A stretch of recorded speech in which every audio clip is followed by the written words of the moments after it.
মাজলুম বিধান। কি বিধান? মাজলুম বিধান। এর দ্বারা ক্ষতিগ্রস্ত আমাদের মা বোনরাই হয়, পুরুষরা ক্ষতিগ্রস্ত হয় না। এর ক্ষতি কাদের উপর হয়? মা বোনরাই হয়।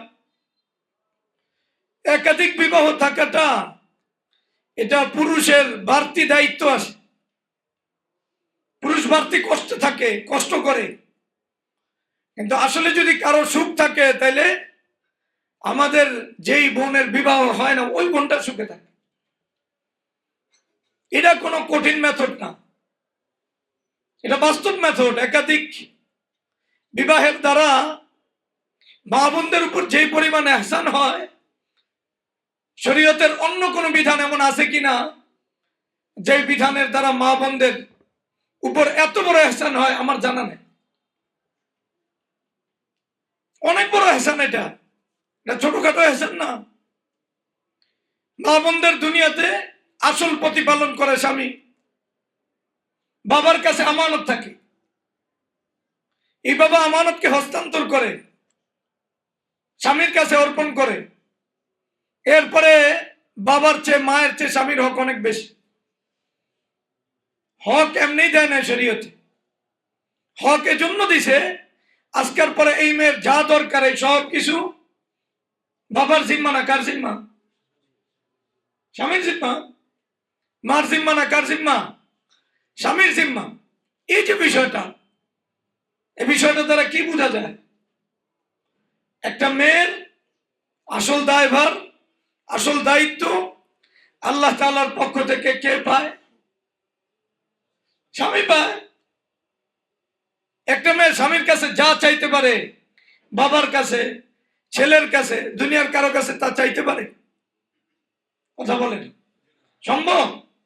জীবনও সম্ভব না। তাহলে একাধিক বিবাহের বিষয়টা এটা আসলে সত্যিকার অর্থে শরীয়ত যেটা করছে, যদিও আমাদের মা বোনদের কষ্টের অনেকের কাছে কষ্ট আছে দিলে, কিন্তু এটা তারই আরেক বোনের মুক্তির কারণ।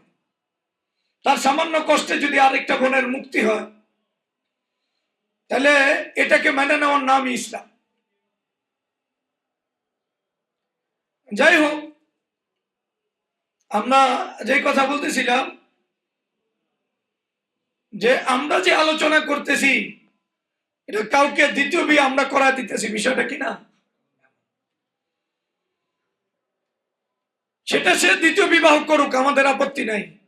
আমরা দ্বিতীয় বিয়েটা কোন আঙ্গিকে নিছি এটা বোঝা দরকার, কোন আঙ্গিকে নিয়ে আলোচনা করতেছি এটা বোঝা দরকার, এবং কেন আমরা দ্বীন ইমানের আলোচনার ভিতরে এটা গুরুত্বপূর্ণ মনে করলাম এই বিষয়টা হল হওয়া দরকার।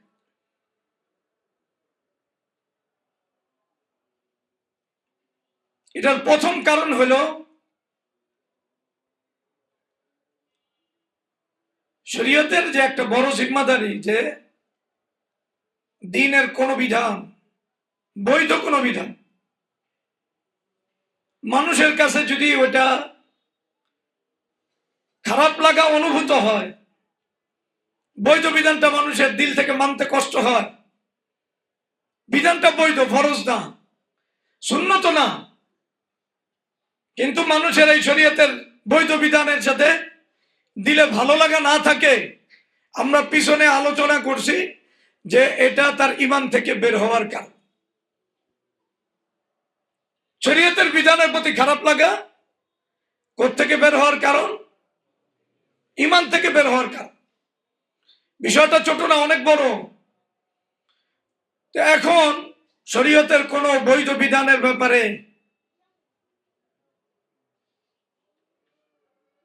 যেটা কাজ, সেটা কি কাজ? এই কারাহাতকে খতম করতে। এই কারাহাত খতম না করলে মুসলিম উম্মাহ ভালো করে বোঝেন, নামাজ পড়ে, রোজা রাখে, হজ করে, যাকাত দেয়, কিন্তু শরীয়তের একটা বিধানের ব্যাপারে তার খারাপ লাগা আছে। এখন এটা যদি দূর কেউ না করে, আগায় না আসে, এই খারাপ লাগার কারণে তার দ্বীন ঈমান নামে যা ছিল সব বরবাদ হয়েছে, বরবাদ হয়েছে। তো এখন উম্মারে বাঁচাইব কে? উম্মারে তো বাঁচাইতে হইব, কারণ একটা বৈধ বিষয় তার কাছে মনে হয় বিষয়টা তো বৈধ না করলে কি আরেকজনে করবো, আমরা করে দিই, আরেকজনে করুক, তুমি করো না। একটা বৈধ বিষয়ের ব্যাপারে কারাহাতের কারণে নামাজি, দিনদার, দিনের অনুরাগ রাখে, আল্লাহকে ভালোবাসে, কোরআনকে ভালোবাসে, এমন লোকগুলো দিন থেকে ছিটকে পড়তেছে। এখন এই যে জাতি একটা জিনিস সে মুবাহ মনে করে হালকা মনে করলো, অথচ এই মুবাহ বিষয় যেটা আল্লাহ হালাল করছে ওটা ওর কাছে মাকরু মনে হইলো। এটা একবারে কত মারাত্মক লেভেলের। ওই বিষয়টা যদি তারে সংশোধন করা না যায়, তাহলে এই ছোট্ট কারণ সে মনে করতেছে, কিন্তু এই কারণ তার দ্বীন ঈমান থেকে দূরে সরার কারণ হয়েছে। তাহলে বিষয়টা কি আর ছোট না? বিষয়টা হলো একটা জাতিকে বাঁচানো। তাহলে বুঝেন, একাধিক বিবাহের বিষয়টা ঘৃণা করা বা এটাকে অপছন্দ করা, এটা আলোচনা শুনতে খারাপ লাগা, এটা একজন মানুষের 80 বছরের ইবাদত বন্দেগী শেষ করে দেয়। এখন কেউ না কেউ তো আগেই তৈব যে না, এটা ঠিক করতে হবে। যদি এটা ঠিক না করে, তাহলে এই ছোট বিষয় আমি মনে করতেছি, কিন্তু এটার তার অন্যান্য যতগুলো বিষয় আছে সবগুলো আল্লাহর কাছে বাদ হয়েছে। আমরা একটা উদাহরণ দিয়ে শুরু করতেছি বুঝার জন্য, যেটার সাথে দিনের কত গভীর সম্পর্ক। ইয়াহুদীদের সবচেয়ে বড় আলেমদের একজন ছিল আব্দুল্লাহ ইবনে সালাম রাদিয়াল্লাহু তাআলা। কে? আব্দুল্লাহ ইবনে সালাম রাদিয়াল্লাহু তাআলা আনহু বিখ্যাত সাহাবা, পরে মুসলমান হয়েছে। আল্লাহ রাসূল সাল্লাল্লাহু আলাইহি সাল্লামের অনেক প্রিয় সাহাবা। রাসূল যাদেরকে ভালোবাসতেন এদের একজনকে সালাম। আগে ইহুদি অনেক বড় পণ্ডিত ছিলেন।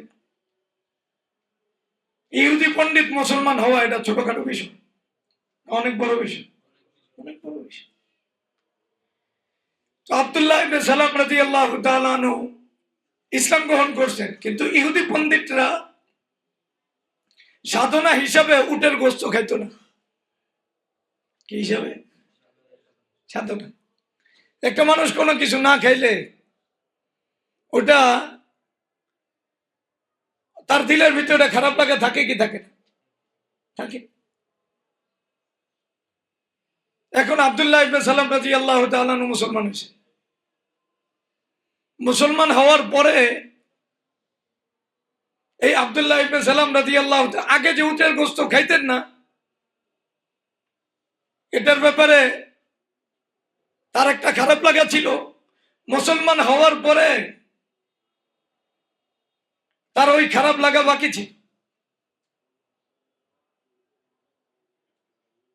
তার কাছে এটা বৈধ হওয়ার পরেও তার ভিতরে একটা এটারে অপছন্দনীয় যে ভাব এটা ছিল।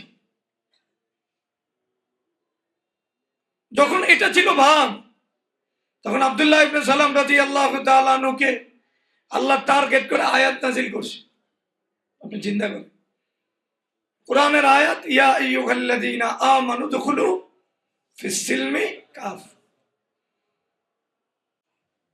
তো যেই কথা বলতেছিলাম, আব্দুল্লাহ ইবনে সালাম রাদিয়াল্লাহু তাআলা আনহু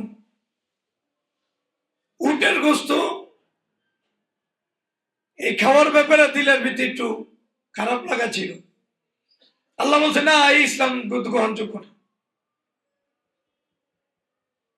তোমার পরিপূর্ণ ইসলামের ভিতরে প্রবেশ করতে,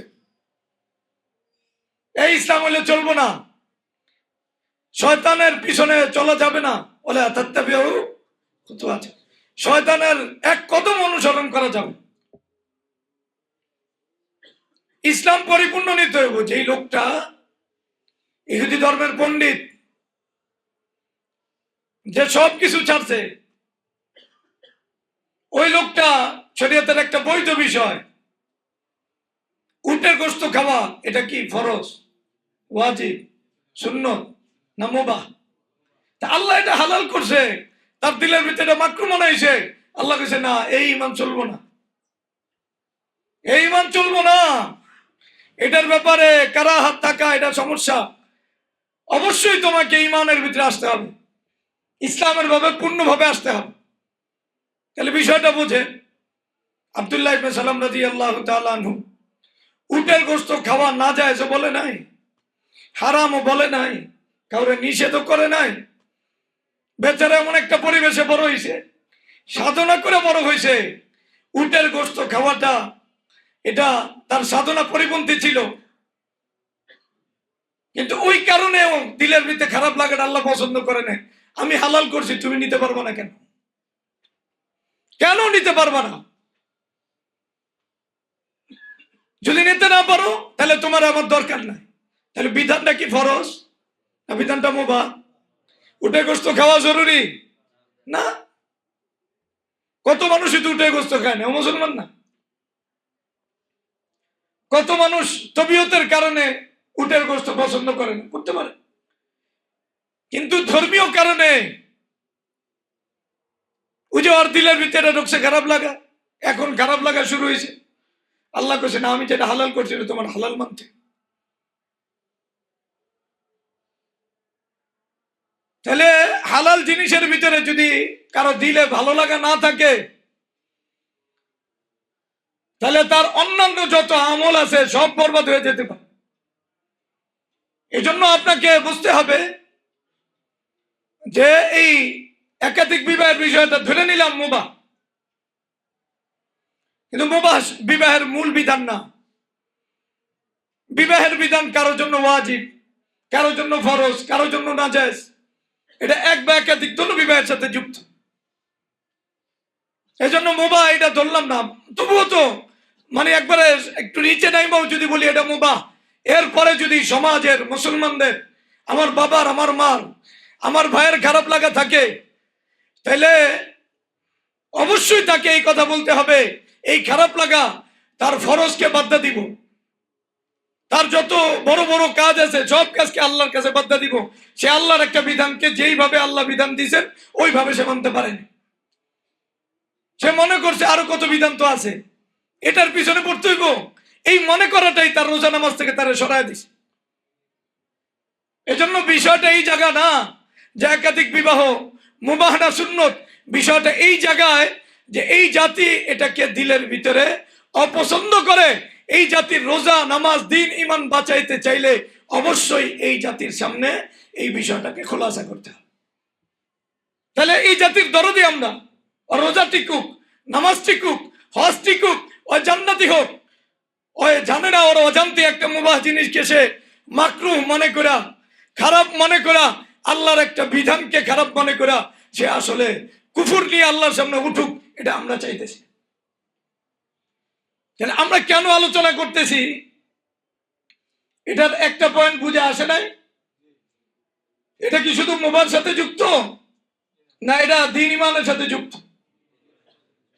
এবং আল্লাহ এই ঘটনা আব্দুল্লাহ ইবনে সালাম রাদিয়া ঘটাইছে, এত বড় বিখ্যাত সাহাবী,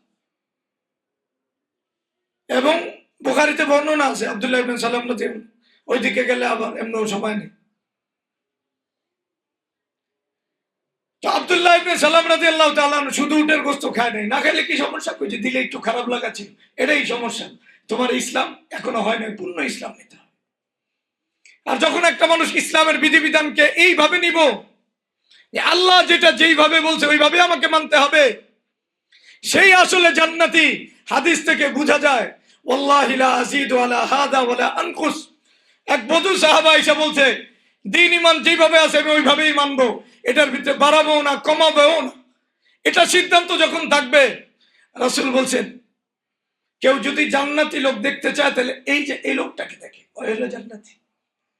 কারণ সে সিদ্ধান্ত নিছে আল্লাহ যেইভাবে আমাকে দ্বীন আর ঈমান দিছে আমি ওইভাবেই দ্বীন আর ঈমানকে কি করব, মানবো। এই দ্বীন আর ঈমানকে আমার মন মতো আমি চালাবো না, যেটা আমার পছন্দ হবে নিব না। না, আল্লাহ যেটা ফরজ আমি ওটা ফরজ হিসেবে মানবো, যেটা ওয়াজিব ওয়াজিব, যেটা সুন্নাহ ওটা সুন্নাহ, যেটা নফল নফল, যেটা মুবাহ মুবাহ। আমার পক্ষ থেকে বাড়তি কমতি হবে না, আল্লাহ যেমন দিছে তেমনই থাকে। এই সিদ্ধান্ত যে নিবে আসলে সে জান্নাতি হওয়ার সিদ্ধান্ত নিছে। কি হওয়ার সিদ্ধান্ত নিছে? এখন তাহলে প্রথমে বুঝতে হবে যে আসলে আমরা যে একাধিক বিবাহের কথা বলতেছি এটা আসলে জাতির দ্বীন ঈমান বাঁচাইতে চাইতেছি। আমার একজন বোনের দিন ইমান বাঁচাইতে চাইতেছি, এটা শুধু মাসলার আলোচনা করতেছি না। আল্লাহ তাআলা এই কাজ তার হাবিবের মাধ্যমে করাইছেন।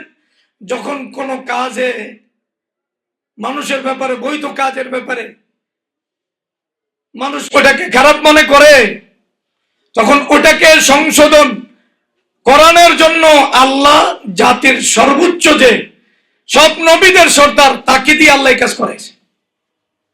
বিষয়টা বুঝতে হবে। এবং এটা নিয়ে কোরআনে কতগুলো আয়াত নাযিল হয়েছে, আপনি আশ্চর্য হয়ে যাবেন। পুরা ঘটনাটা কোরআন আনছে, অথচ ঘটনাটা সর্বোচ্চ আপনি বিশ্লেষণ করলে মুবাহ। আর এই সমাজের অনুযায়ী বিশ্লেষণ করলে আরো তো কত দিনের কাজ ছিল। এটা নিয়ে তুমি সবার কাছে কট খাওয়া দরকার কি? আমরা একটু আলোচনাটা করি। লম্বা আলোচনা কোরআনে আছে, এমনি কোরআন শরীফ পড়তে গেলে অনেক কথা এমনি আল্লাহ তাআলা বলতে কয় আর কি। ঘটনা এক নম্বর কি ঘটনা? প্রত্যেকটা ঘটনার ভিতরে মুবাহ জড়িত, এটা আপনাকে আগে বুঝতে হবে। আল্লাহ রাসূল সাল্লাল্লাহু আলাইহি ওয়াসাল্লামকে খাদিজা রাদিয়াল্লাহু তাআলা আনহা এক গোলাম হাদিয়া দিয়েছে। ওই গোলামের নাম কি? যায়েদ ইবনে হারিস। নাম কি? কে দিয়েছে হাদিয়া? যায়েদ ইবনে হারিস রাদিয়াল্লাহু তাআলা আসলে গোলাম ছিলেন না, কিন্তু তাকে অন্যরা কিডন্যাপ করে ওকাজ বাজারে বিক্রি করে দিছে। যাই হোক, এই যায়েদ ইবনে হারিস রাদিয়াল্লাহু তাআলা নাকে রাসূলুল্লাহ সাল্লাল্লাহু আলাইহি ওয়াসাল্লাম প্রতিপালন শুরু করছে। পরে যায়েদ ইবনে হারিস রাদিয়াল্লাহু তাআলা আর বাবা এবং চাচা এই কথা শুনছে। তারা এই খবর পায়া রাসূলুল্লাহ সাল্লাল্লাহু আলাইহি ওয়াসাল্লামের কাছে নিতে আসছে ছেলেকে। কারণ মক্কা একটা ছেলে বা মদিনা একটা ছেলে গোলাম বান্দি হিসাবে থাকা, এটা মারাত্মক জিনিস। যারা স্বাধীন ছিল তারা বুঝে এটা কত মারাত্মক বিষয়। তাহলে আসলে ছেলেটা স্বাধীন, তার বাবা এবং চাচা এটা সহ্য করতে পারে না, সে গোলাম হিসাবে থাকবে। এজন্য তারা বাপ চাচারা মিলে রাসূলুল্লাহ সাল্লাল্লাহু আলাইহি ওয়াসাল্লামের কাছে আসছেন, মক্কাতে আসছে। আয়েশা বলছেন, যায়েদ তো আমাদের ছেলে, ওরা কিডন্যাপ করে আনে এভাবে এভাবে বিক্রি করছে। আল্লাহ রাসূল সাল্লাল্লাহু আলাইহি ওয়াসাল্লাম বলছেন, যায়েদ যদি আপনাদের সাথে যেতে চায়, আমার কোনো অর্থ করি দেওয়া লাগবে না, আপনারা নিয়ে যান। এরা তো ভাবছে, বাহ, এত সুন্দর অফার, তো যায়েদ তো আমাদের সাথে চলেই যাবে। এই জন্য তারা যায়েদকে বলছে, বাবা চলো, তোমার আর গোলামীর জীবন লাগবে না, তোমারে আমরা নিতে আসছি, তোমরা চলো। তো যায়েদ বলতেছে, না বাবা, আমি আর এই লোকটাকে ধুয়ে যেতে পারবো, আমার জন্য সবকিছু ছাড়া সম্ভব। আমি এই লোকের মাঝে যে আখলাক দেখছি, যে কোয়ালিটি দেখছি, এর ভিতরে আমি যা দেখছি, আমার জন্য সবকিছু ছাড়া সম্ভব, কিন্তু এই লোককে আমার জন্য ছাড়া কিনা আমি দুনিয়া ছাড়তে পারি। বাবা আশ্চর্য বলতেছে, তুমি গোলামের জীবন নিতেছো, আজাদির জীবনকে বাদ দিয়া। বাবা আমি জানি আমি গোলামের জীবন নিতেছি, কিন্তু আমি এটা কল্পনা করতে পারতেছি না এই লোককে আমি ছেড়ে দেব। এরপরে বাচ্চা চারা অপারগ হয়ে যখন দেখছে ছেলে ভালো আছে, চলে গেছে। রাসূলুল্লাহ সাল্লাল্লাহু আলাইহি ওয়াসাল্লাম এরপরে যায়েদ রাদিয়াল্লাহু তাআলা আনহু আযাদ করে যায়েদ ইবনে হারিসা রাদিয়াল্লাহু তাআলা আনহুকে নিজের পালক পুত্র ঘোষণা দিয়েছে। কি ঘোষণা দিয়েছে? বাইতুল্লাহতে আয়েশা ঘোষণা দিয়েছে, যায়েদ হলো আমার কি? মক্কায় পালক পুত্রদেরকে নিজেদের পুত্রের মতো মর্যাদা দেওয়া হয়েছে। কিসের মতো? নিজেদের পুত্রের মতো। এই হিসাবে যায়েদ বড় হয়েছে। যায়েদ যে আসলে একটা বড় ঘটনার সাক্ষী আল্লাহ বানাবে, এটা তো আল্লাহর পরিকল্পনা। কার পরিকল্পনা? আল্লাহ। যাই হোক, মক্কা থেকে মদিনায় হিজরতের পরে যায়েদ রাদিয়াল্লাহু তাআলা আনহুর বিবাহের বয়স হয়েছে। এখন যায়েদ রাদিয়াল্লাহু তাআলা আনহুকে রাসূল সাল্লাল্লাহু আলাইহি সাল্লাম বিয়ে করাইতে চাইছে। কার সাথে? যায়েনব বিনতে জাহাশের সাথে। রাসূলুল্লাহ সাল্লাল্লাহু আলাইহি সাল্লামের ফুফাতো বোন। কে? যায়েনব বিনতে জাহাশ। সবচেয়ে উচ্চ বংশীয়, দেখতেও সেরা, আবার গুণেও সেরা। ওই যে মক্কায় গোলামের ব্যাপারে, মদিনায় গোলামের ব্যাপারে সাধারণত তাদেরকে স্বাধীন যে ওই লেভেলে গণ্য করা হতো না, এর জন্য বিষয়টা অনেক জটিল হয়ে গেছে। রাসূল বিয়া করে দিতেছে কারে? যায়েনব বিনতে জাহাশ, একটা কুরাইশি নারী, আবার সেরা নারী, রাসূলের বংশের একজন গোলামের সাথে বিবাহ, এটা স্বাভাবিক। এটা আসলে যায়েনব বিনতে জাহাশের পরিবারের মানা কষ্ট ছিল। কি ছিল? কষ্ট ছিল। ভালো করে বুঝে। আচ্ছা, এই কষ্টটা কি না যায় ওটা বুঝাইতেছি, প্রত্যেকটা পাঠ এখানে বোঝার মতো। আপনি ফিকহ ফতোয়ার যে কোনো মাযহাবের কিতাব দেখেন, আহলে হাদিসের কিতাব দেখেন, দেখবেন যে কুরাইশির কুফু কুরাইশি হওয়া। কুরাইশির কুফু কি হওয়া? কুফু বোঝেন?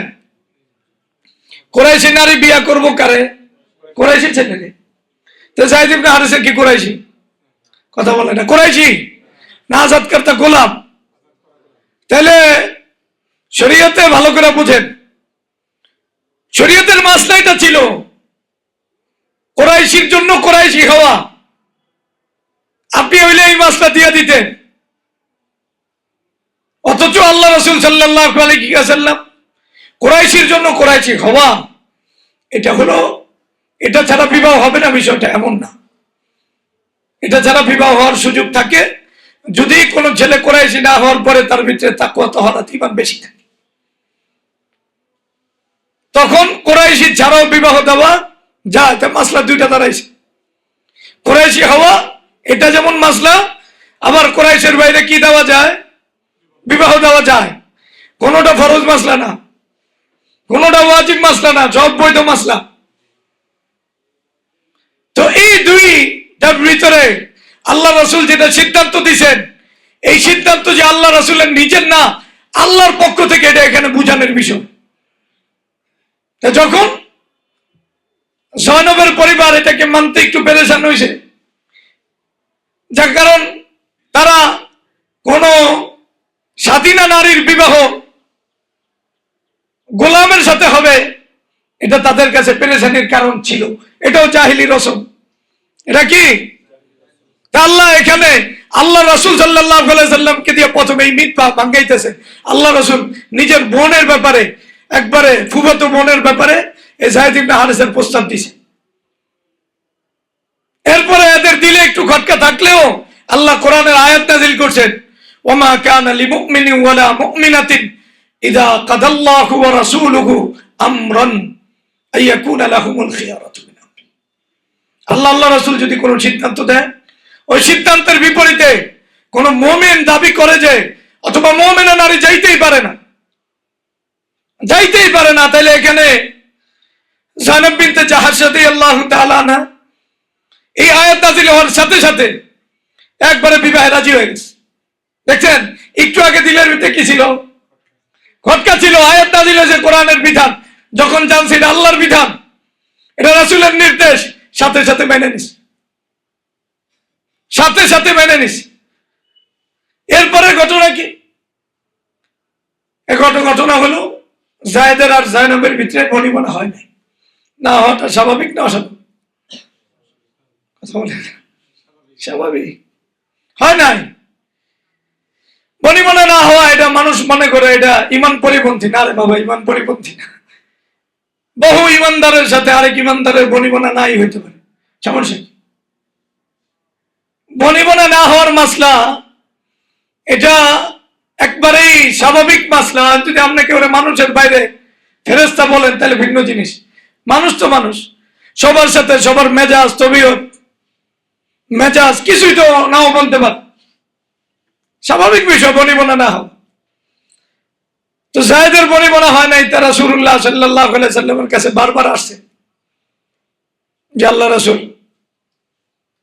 আমি তো জয়নবের সাথে থাকতে পারতেছি না। এদিকে আল্লাহ তাআলা জানাইছেন এই যে ঘটনা আমি যে ঘটাইছি, এই ঘটনার পিছনে আমার কারণ আছে। কারণ হলো আমি আপনাকে দিয়া একটা বিপ্লবী সিদ্ধান্ত নেওয়াইতে চাই, এই জন্য এই ঘটনা আমি ঘটাইছি। আল্লাহ বলছেন জাহিদ ছেড়ে দিব, ছেড়ে দেওয়ার পরে জয়নব আপনার বিবি হবে, আমি বিয়ে পড়াই দিব জয়নবের। আপনার কে কয়?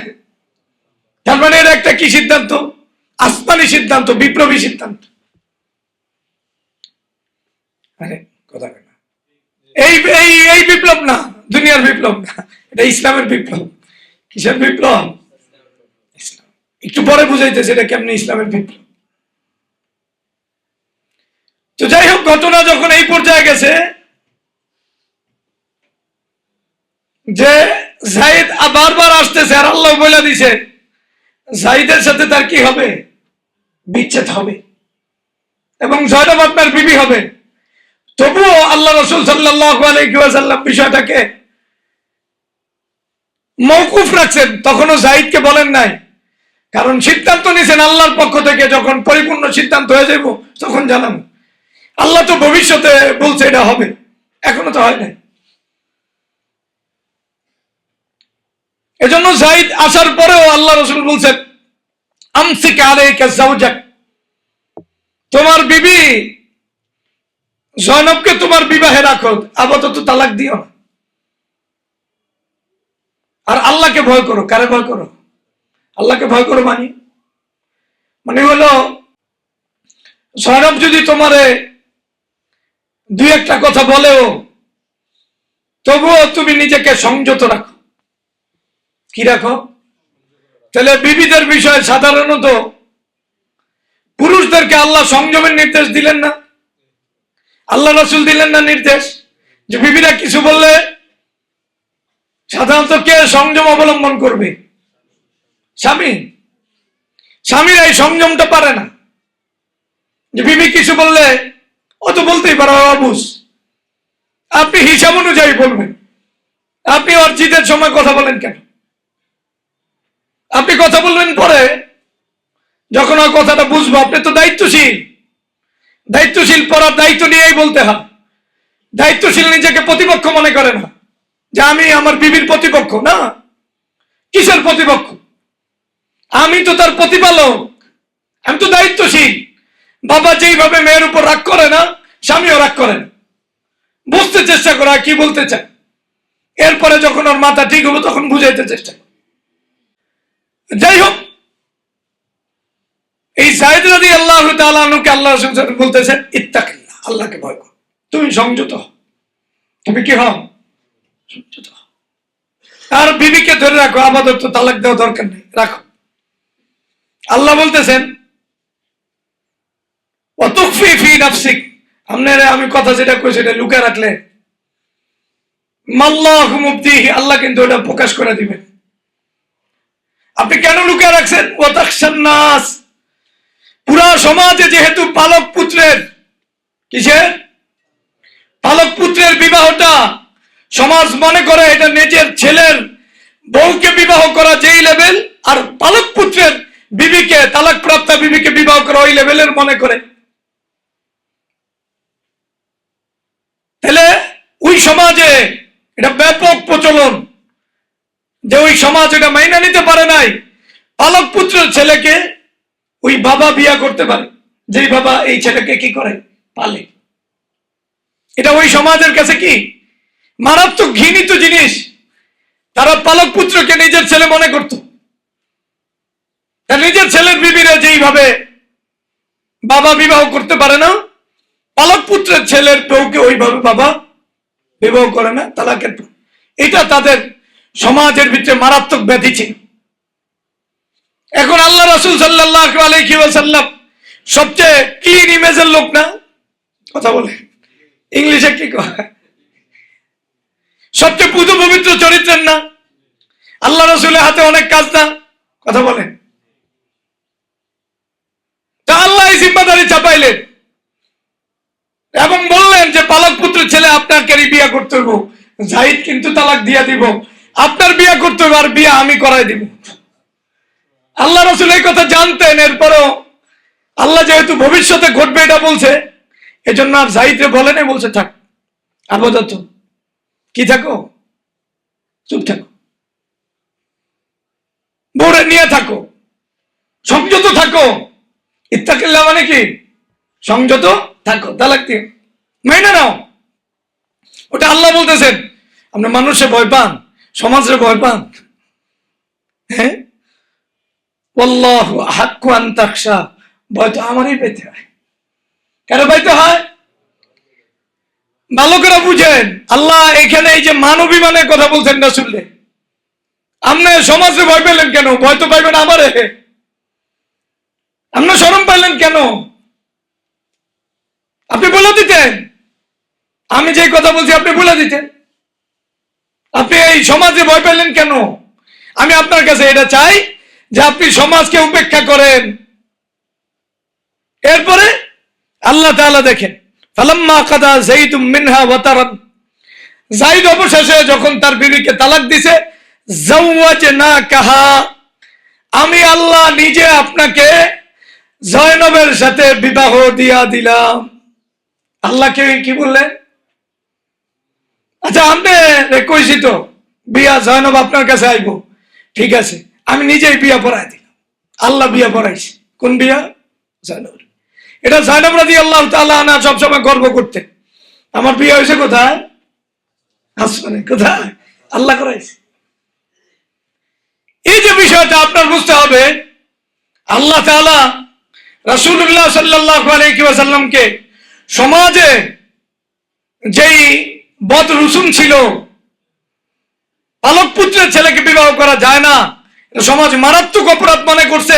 এই কারণে বহু দিনদার ইমানদার আল্লাহর একটা বৈধ বিধান, পালক পুত্রের ছেলেকে বিবাহ করা যায়।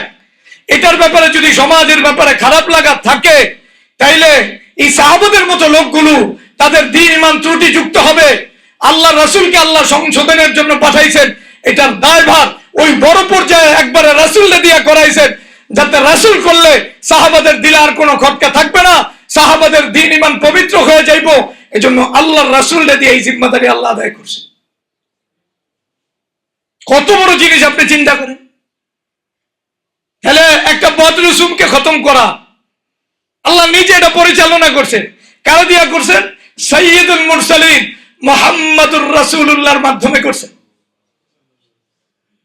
মুহাম্মাদুল্লাহর মাধ্যমে। কারণ একটা বৈধ বিষয়, পালক পুত্রের ছেলের বিবাহ করা, এটা কি ফরজ, ওয়াজিব, সুন্নাত, মুস্তাহাব না মুবাহ?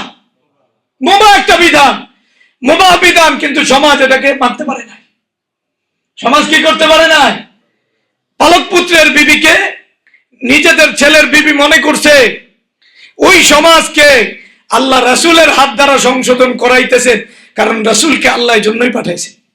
আল্লাহ বিধানটা যেইভাবে নাজিল করছে ওইভাবে রাখার জন্য, এইভাবে রাখার জন্য রাসূলুল্লাহ সাল্লাল্লাহু আলাইহি ওয়াসাল্লাম যতগুলো বিধিবিধান নিজে পালন করছেন, এর ভিতরে সবচেয়ে কঠিনতর বিধিবিধানের ভিতরে এটা একটা ছিল। এটা একটা ছিল। এজন্য আল্লাহ নিজে আসমান থেকে ঘোষণা দিয়ে দিচ্ছেন, আমি বিয়ে করা দিলাম, আমি বিয়ে করা দিলাম। তার মানে কি? তার মানে হলো, আমি বলতেছিলাম একাধিক বিবাহের ব্যাপারে যদি এটা শরীয়তের বিধান, ওই শরীয়তের বিধানটা আমরা এই যে দ্বীন ঈমানের যে পাঠ ওখানে আনলাম কেন? আনলাম এজন্য, যখন এটা যদি বৈধতার সীমানায় থাকতো তাহলে আমরা বলতাম যে না ঠিক আছে, কিন্তু উম্মতে মুসলিমা এটাকে মাকরু, কারাহাত, হারাম অথবা লম্পট অথবা ঈমান ভঙ্গের কারণ মনে করতেছে। যখন একটা শরীয়তের বৈধ বিধানকে উম্মাহ অপছন্দ করে, তাহলে উম্মার রোজা নামাজ সব নষ্ট হয়।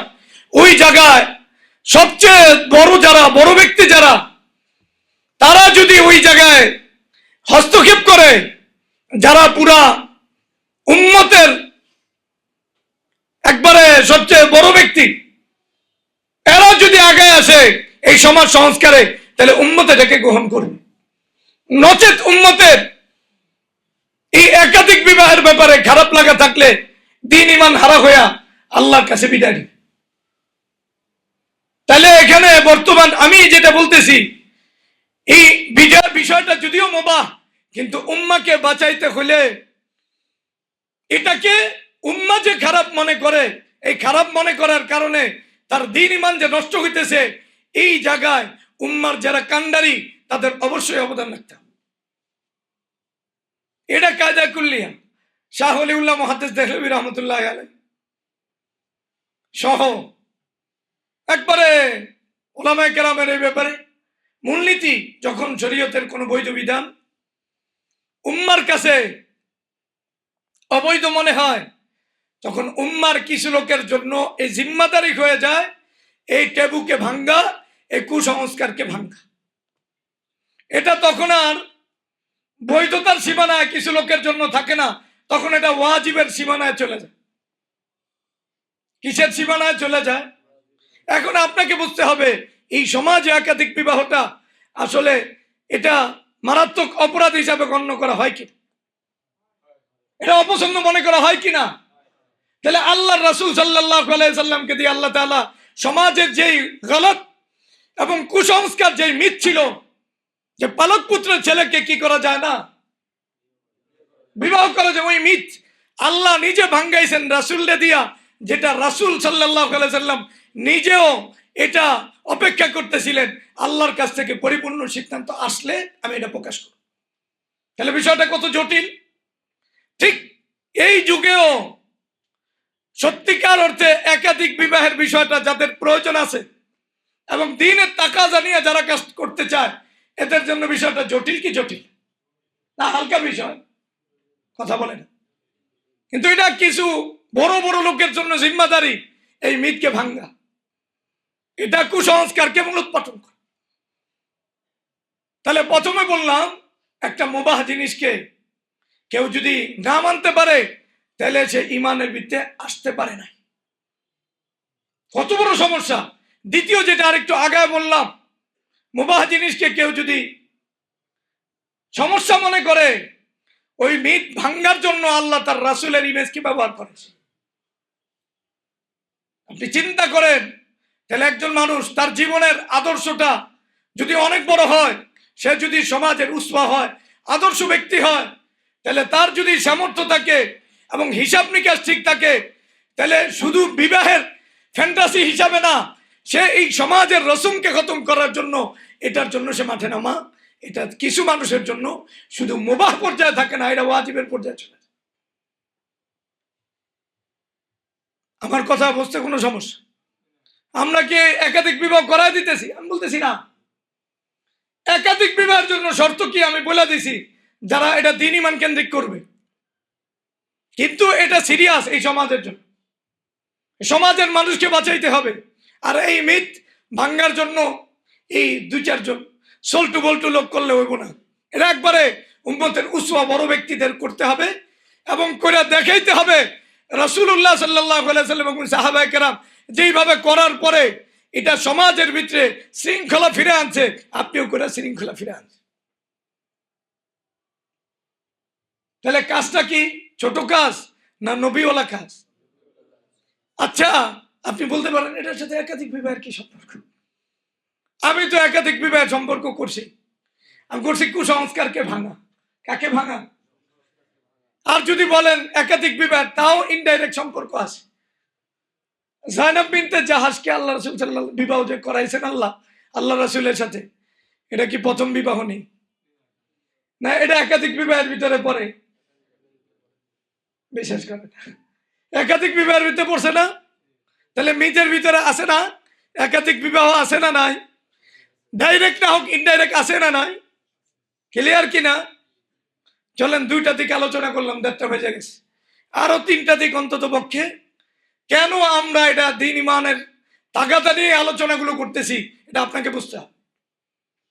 আপনাকে বাঁচানোর জন্য করতেছি। আপনার সব জায়গা ঠিক, শুধু আপনি দ্বিতীয় বিবাহকে মানতে পারেন না, এটা আপনার কাছে পছন্দ লাগে না, আপনার সব ব্যাঠিক হয়ে যাবে, আপনার সব আমল বরবাদ হইব। যালিকা বিআন্নাহুম কারিহু মা আনজালাল্লাহু ফাআহবাতা আমালাহুম। আল্লাহ বলছেন এই তারা আল্লাহ কোন একটা বিধান নাজিল করছে, ওই বিধানটা তাদের কাছে ভালো লাগে নাই, ফাআহবাতা আমালাহুম, আল্লাহ তাদের যত রোজা নামাজ আছে সব নষ্ট করে দিয়েছে। তাহলে আসলে উম্মার রোজা নামাজ বাকি রাখা দরকার আছে না?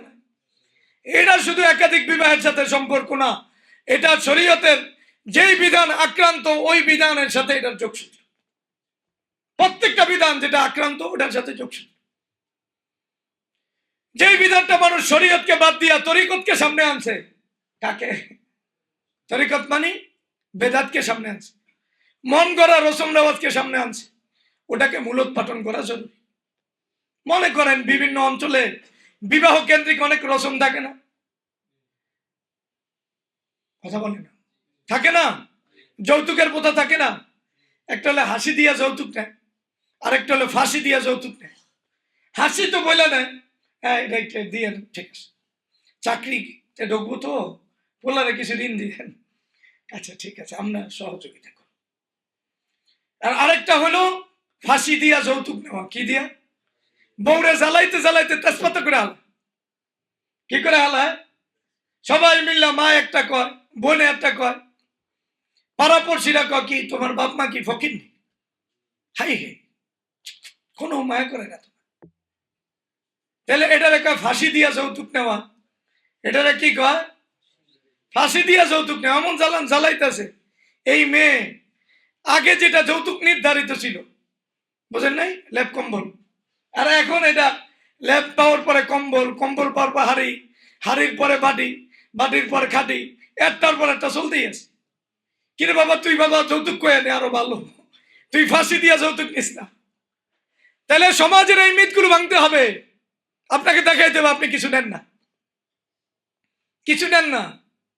যে কোনো জায়গায় শরীয়ত বিরোধী যে অবস্থানটা আছে, বিভিন্ন কুসংস্কার আছে, মায়ের বিয়া দিলে বিভিন্ন মৌসুমে আম দিতে হয়, ফল দিতে হয়, ওখানে ওলামায়ে কেরাম, দিনদার ইমানদার দাবিদার, এই সমস্ত আম, এই সমস্ত এই মৌসুমি ফল, মৌসুমি বাজার, সে যদি আলেম দাবি করে, ইমানদার দাবি করে, তাহলে তার অবশ্যই এই মিথকে ভাঙতে হবে। সে যদি ভাঙতে না পারে, তার জন্য বিয়ার অনুমতি নেই। আমি বহু মানুষের সিলেট আরো বিভিন্ন জায়গায় বলছি, বাবা আল্লাহর রাস্তে শরীয়ত অনুযায়ী বিয়া কর, না হলে করিস না। অন্তত পক্ষে যেই জাহিলিয়াত প্রত্যেকটা জায়গায় আছে, নোয়াখালীতে, সিলেটে, চিটাগাঙে, মোহরের মাসলা, যৌতুকের মাসলা, এই মিথ না ভাঙতে পারলে তুমি দুনিয়াতে আইসো কেন? ওই খালি শেখ হাসিনার বিরুদ্ধে জিহাদ করো। কিরে বাবা, তোর বাবার বিরুদ্ধে জিহাদ করতে, তোর মায়ের বিরুদ্ধে, তোর পরিবারের বিরুদ্ধে, তোর সমাজের বিরুদ্ধে, এটা তোর জন্য ফরজ। তুই কেন মাইনা নিলি? তোর বিয়া করাই লাগবো। একবারে সব বেটিকে একসাথে বই বই খাওয়াইতেছে, বলে পবিত্র হওয়ার লেগে বিয়া করছে। মেজাজটা খারাপ লাগে না? কি পবিত্র, আরো 10 জন নাপাক করে বিয়া করতেছে। আল্লাহরে আহমক বানালিস। মনে হয় দুনিয়াতে আল্লাহরে ওই একটা বুঝ দেওয়া যায়, আর কাউরে বুঝ দেওয়া যায়। ওই গান ছাড়া চলতে পারবো না, ওই রসুম ছাড়া না, বাবা তুই বিয়া করবি না। তুই যদি ইমানদার হস তাহলে তুই বিয়া করবি না। ফাইনাল কথা, যেদিন সাহাবাদের মতো বিয়া করতে না পারবি, ওদিন তুই বিয়াকে বাদ দে। তুই সিলেটের যেই সমাজ, নোয়াখালীর যেই সমাজ, চিটাগাঙের যেই সমাজ, এই বাংলাদেশের যেই সমাজ, এই হিন্দু আনি প্রথাকে তোর খতম করার জন্য এটাই তোর যুদ্ধ, এটা তোর প্রথম যুদ্ধ। এই যুদ্ধ তোর করতেই হবে।